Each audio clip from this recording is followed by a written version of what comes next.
ओम शांति। आज 26 दिसंबर 2023 आज की साकार मुरली के अनमोल मधुर महावाक्य हैं। बाबा कहते, मीठे मीठे बच्चे, मनुष्य से देवता बनने की यह पढ़ाई है। इस पढ़ाई में जरा भी गफलत नहीं करनी है। सोया खाया, पढ़ाई नहीं की तो बहुत पछताना पड़ेगा। आज की मुरली का प्रश्न है, किस बात में ब्रह्मा बाप को फॉलो करो तो उन्नति होती रहेगी? उत्तर है, जैसे ब्रह्मा बाप ने अपनी पूरी आहुति दे दी, अर्थात सब कुछ समर्पण किया, ऐसे फॉलो फादर उन्नति का साधन है। बाप के रचे हुए इस रुद्र यज्ञ में अपनी आहुति देना, अर्थात बाप का मददगार बनना। परंतु यह ख्याल भी नहीं आना चाहिए कि मैंने इतनी मदद की, इतना दिया। बाप तो दाता है, उससे तुम लेते हो, देते नहीं। गीत है, तूने रात गंवाई सोए के, दिवस गंवायो खाए। ओम शांति। बाबा कहते, बच्चों ने गीत सुना, इस पर भी बच्चों को समझाना है। बाप कहते हैं, बच्चों से मैं बात करता हूँ और कोई भी ऐसे कह नहीं सकेंगे। साधु संत महात्मा तो ढेर हैं। कोई कहते हैं कि इनमें शक्ति है, यह तो सबका बाप है, वह बैठ समझाते हैं। बहुत बच्चे हैं जो सारा दिन बस खाते पीते और सोते हैं, नींद बहुत करते हैं, इससे क्या होगा? बाबा कहते, हीरे जैसा जन्म खो देंगे, हीरे जैसा जन्म खो देंगे। माया गफलत बहुत कराती है। कुंभकर्ण की नींद में माया ने सुला दिया है। अब जगाने वाला आया है, अज्ञान निद्रा से जागो। सारी सृष्टि, उसमें भी खास भारत में अज्ञान ही अज्ञान है। तो बाप कहते हैं, अब गफलत करेंगे तो बहुत बहुत पछताना पड़ेगा। फिर पछताने से तो काम नहीं होगा। बाबा कहते, यह मनुष्य से देवता बनने की पढ़ाई है, ऐसे और कोई कह ना सके। ऐसे नहीं, यहाँ भी वही ज्ञान है, ये तो पढ़ाई ही नई है। आदि सनातन देवी देवता धर्म की स्थापना होती है। ऐसे तो यहाँ भी देवी बहुतों को कहते हैं। स्त्री देवी तो पुरुष देवता हो गया, परंतु हम तो सतयुग में देवी देवता पद पाने का पुरुषार्थ कर रहे हैं। बाबा कहते, सो तो जरूर सतयुग स्थापन करने वाला ही प्राप्त कराएगा। सब सत्संगों से ये बात न्यारी है, जो ईश्वर को सर्वव्यापी कहते हैं और अनेक अवतार बताते हैं, उनसे पूछो। बाबा कहते, उनसे पूछो, अगर ईश्वर सर्वव्यापी है तो अवतार कहने वाले भी जरूर ईश्वर का अवतार होंगे। अवतार कहने वाले भी ईश्वर का अवतार होंगे। अच्छा, फिर रचना के आदि मध्य अंत का राज तो बताओ। तो कुछ भी बता नहीं सकेंगे, कुछ भी बता नहीं सकेंगे। भिन्न भिन्न प्रकार के होते हैं, रिद्धि सिद्धि वाले भी हैं। नई आत्मा आती है तो वह भी ताकत दिखाती है। यह धर्म स्थापन करने नई आत्मा प्रवेश करती है तो उनका नाम बाला हो जाता है। यहाँ शक्ति की बात ही नहीं। तुम कहेंगे, शिव बाबा हम आपसे स्वर्ग का वर्षा लेने के लिए आए हैं। इसको ही ईश्वरीय जन्म सिद्ध अधिकार कहा जाता है। बाबा कहते, तुम ईश्वरीय औलाद हो। कोई भी साधु संत महात्मा ऐसे नहीं कहेंगे कि हम बाप दादा के बच्चे हैं। बाबा कहते, तुम तो जानते हो हम स्वर्ग का वर्षा ले रहे हैं। बाबा कहते हैं पूरा वर्षा लेना है तो बाप की याद में रहो। बाबा कहते पूरा वर्षा लेना है तो बाप की याद में रहो। बाप यहाँ ही पढ़ाते हैं राजाई स्थापन हो जाएगी तो ये पढ़ाई और पढ़ाने वाला गुम हो जाएगा। यह ब्राह्मण कुल अभी है। कहते हैं हम ब्रह्मा की औलाद हैं। तो ब्रह्मा कब आया? ब्रह्मा तो संगम पर आएंगे ना। प्रजापिता ब्रह्मा जिन ब्राह्मणों को रचते हैं वह तो देवी देवता बन जाते हैं। फिर ब्राह्मण तो रहते ही नहीं। फिर हम देवता कुल में चले जाएंगे। फिर कर्म कांड के लिए जो पुजारी ब्राह्मण है वह कोई ऋषि मुनि आदि ने शुरू किए होंगे। द्वापर में शिव आदि के मंदिर बनाकर पूजा शुरू करते हैं।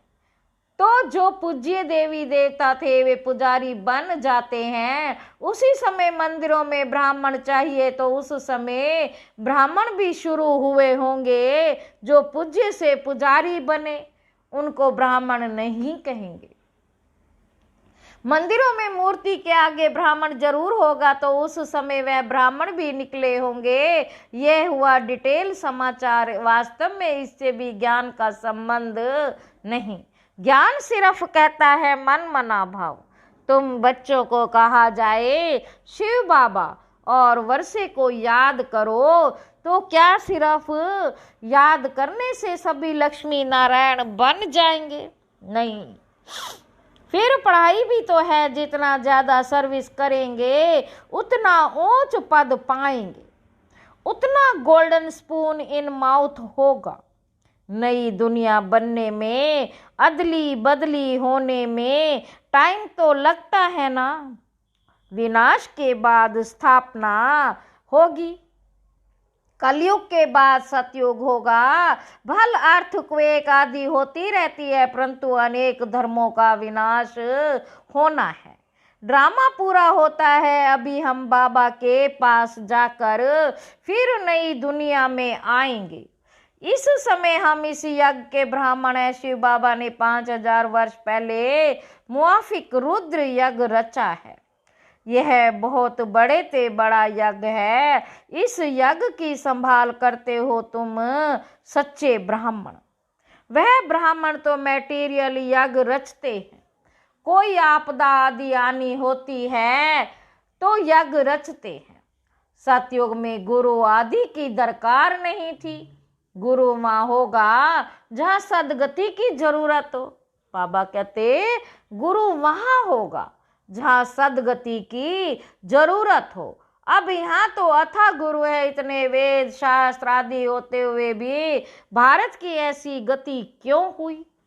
बाबा पूछते हैं भारत की ऐसी गति क्यों हुई? बाबा कहते तुम लिख सकते हो 5000 वर्ष पहले मुआफिक सब मनुष्य कुंभकर्ण की घोर निद्रा में सोए पड़े हैं। नींद तो सब करते हैं परंतु यह अज्ञान निद्रा की बातें हैं। कोई भी गुरु नहीं जो सदगति दे सके। अब सोजरा करने वाला कौन है? पूछ रहे हैं बाबा अब सोजरा करने वाला कौन है? तुम बच्चों को समझाया है परम पिता परमात्मा के बिना सोजरा हो नहीं सकता। अभी तो अथा गुरु है। फिर भी अंधियारी रात दुख क्यों? सतयुग में तो अथा सुख था। अब जब भगवान की श्रीमत मिले तब सुख हो। रावण ने ही भारत को पतित दुखी किया है। बाप कहते हैं इस काम महाशत्रु को जीतो। पवित्रता की प्रतिज्ञा करो तब नई दुनिया के मालिक बनेंगे।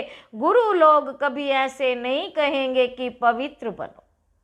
अभी तुम घोर सोजरे में आए हो तो तुम जाकर पूछो भारत जो इतना सुखी था अब इतना दुखी क्यों?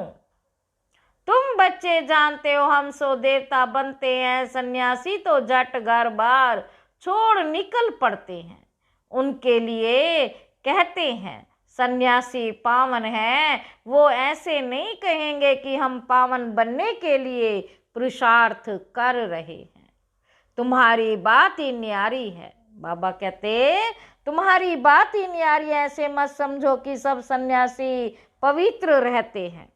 बुद्धि योग मित्र संबंधियों में जाता रहता है जब तक अवस्था मजबूत हो। तुमको कहा जाता है देह सहित देह के सर्व संबंधों को भूलो, तो कितनी मेहनत लगती है।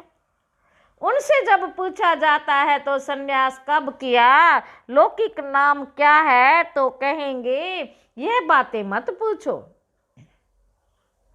स्मृति क्यों दिलाते हो? कोई बतलाते भी हैं, फिर उनसे पूछते हैं कि तुम फौरन ही सबको भूल गए या याद आती है?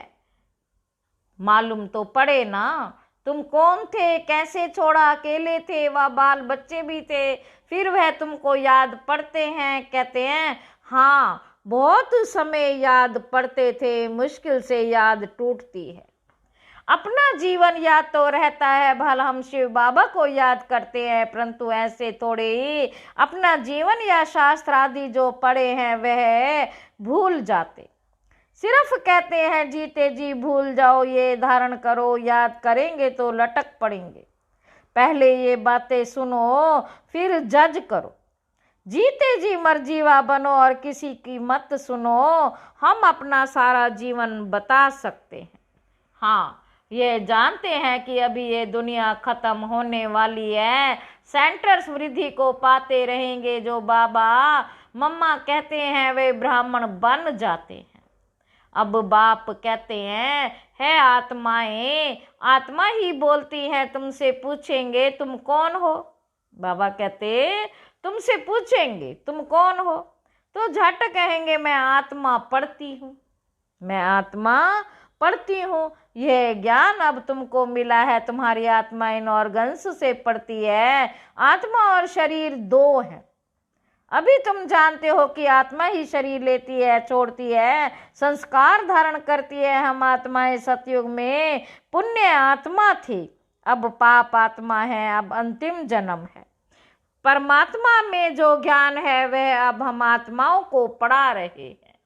बाकी सब मनुष्य घोर अंधेरे में है। शास्त्र आदि सब भक्ति मार्ग के, उनको ज्ञान नहीं कहा जाता। ज्ञान दिन और भक्ति रात है। ज्ञान दिन और भक्ति रात है। तुम पूछ सकते हो गीता का रचयिता कौन है और कब आया, गीता कब लिखी गई? बाबा भी लिखते रहते हैं, फिर उस पर गौर करना पड़ता है। ऐसे ऐसे बुद्धि में धारण करने से फिर तुम्हारी उन्नति होती जाएगी। बाप कहते मेरे को याद करो। बच्चों को माला का राज भी समझाया है। परमपिता परमात्मा बेहद का फूल है। फिर है 2 दाने ब्रह्मा, बेहद का दाना फूल है माला के ऊपर ऊपर। 2 दाने ब्रह्मा सरस्वती, प्रजापिता ब्रह्मा द्वारा रचना रची हुई है। यह है आदि देव और आदि देवी, यह ब्राह्मण है जिन्होंने स्वर्ग बनाया, इसलिए इनकी पूजा होती है। बीच में वह 8 दाने हैं जो सूर्यवंशी बने हैं। बहुत मदद की है, नॉलेज बुद्धि में रहनी चाहिए। यह भी जानते हो कि यज्ञ में बरोबर आहुति दी जाती है। माताओं की उन्नति के लिए बाबा ने युक्ति रची। बलि चढ़ाना तो फॉलो फादर। गांधी को भी जिन्होंने मदद की तो अल्पकाल का सुख मिला। वह था हद का बाप, यह है बेहद का बाप। बाबा कहते यहाँ बाबा ने सब कुछ माताओं के चरणों में दे दिया, तो यह 1 नंबर में गया। तुम बच्चों को पुरुषार्थ करना है, जो मदद करेंगे वही स्वर्ग के मालिक बनेंगे। ऐसे कोई मत समझे कि हम शिव बाबा को मदद करते हैं, नहीं, शिव बाबा ही तुमको मदद करते हैं। अरे वह तो दाता है, तुम अपने लिए करते हो। तुम याद में रहो तो विकर्म विनाश होंगे, स्वर्ग को याद करो तो स्वर्ग में चले जाएंगे। बाबा स्वयं कहते हैं मन मना भाव, नहीं तो बाकी ऊंच पद कैसे मिलेगा? हिसाब करना तुम्हारा काम है। कोई मत समझे कि मैं देता हूँ, ये शिव बाबा का यज्ञ है, चलता है चलता ही रहेगा। तुम सच्चे ब्राह्मणों के दिल में कि हम सिर्फ भारत में ही नहीं बल्कि संपूर्ण विश्व में बाप की मदद से अपना राज्य स्थापन कर रहे हैं। हम फिर से पवित्र वन भारत को स्वर्ग बनाकर राज्य करेंगे। शिव बाबा की मत पर चलने से भारत स्वर्ग बन जाता है। तो यह याद रखो कि शिव बाबा पढ़ाते हैं, बाबा कहते हैं जब ब्राह्मण बनेंगे तब ही देवता संप्रदाय में आएंगे। विकार में गिरने से एकदम सत्यानाश हो जाती है। आप ही अपने पर कृपा के बदले कृपा करते हैं, फिर श्रापित हो जाते हैं। मैं वरदान देने आया हूँ, परंतु श्रीमत पर ना चलने से अपने को श्रापित कर देते हैं, पद भ्रष्ट करते हैं। अच्छा, मीठे मीठे सिक्की लदे बच्चों प्रति माता पिता बाप दादा का याद प्यार और गुड मॉर्निंग। रूहानी बाप के रूहानी बच्चों को नमस्ते। हम रूहानी बच्चों के रूहानी बाप दादा को याद प्यार और गुड मॉर्निंग। नमस्ते बाबा, नमस्ते, शुक्रिया बाबा, शुक्रिया। धारणा के लिए मुख्य सार है। पहला पॉइंट है, बुद्धि में सब कुछ भूलने के लिए जीते जी मरना है। एक बाप की सुनना है, अपनी उन्नति के लिए पूरा बलिहार जाना है। दूसरा पॉइंट है, श्रीमत पर चल, स्वयं पर कृपा करनी है, सच्चे ब्राह्मण बन यज्ञ की संभाल करनी है, पढ़ाई अच्छी रीति पढ़कर उच्च पद लेना है। आज की मुरली का वरदान है, सेवा को बाप के आगे बुद्धि से अर्पण कर। सेवा को बाप के आगे बुद्धि से अर्पण कर स्वयं निश्चिंत रहने वाले सफलता स्वरूप भर। कोई कैसी भी मुश्किल सेवा हो, लेकिन उस सेवा को बाप के आगे बुद्धि से अर्पण कर दो। मैंने किया, सफलता नहीं हुई, यह मैंपन नहीं लाओ। बाप की सेवा है, बाप अवश्य करेगा। बाप को आगे रखो तो सदा निश्चिंत रहेंगे और सफलता भी मिलेगी। कभी कमजोर संकल्प का बीज नहीं डालो। ये नहीं सोचो कि सेवा तो कर रहे हैं, लेकिन बाप की मदद तो मिलती नहीं, शायद मैं योग्य नहीं हूँ। यह भी व्यर्थ संकल्प है जो सफलता को दूर कर देते हैं। स्लोगन है, ब्राह्मण कुल के दीपक वही बन सकते जिनके स्मृति की ज्योति सदा जगी हुई है। अच्छा, ओम शांति।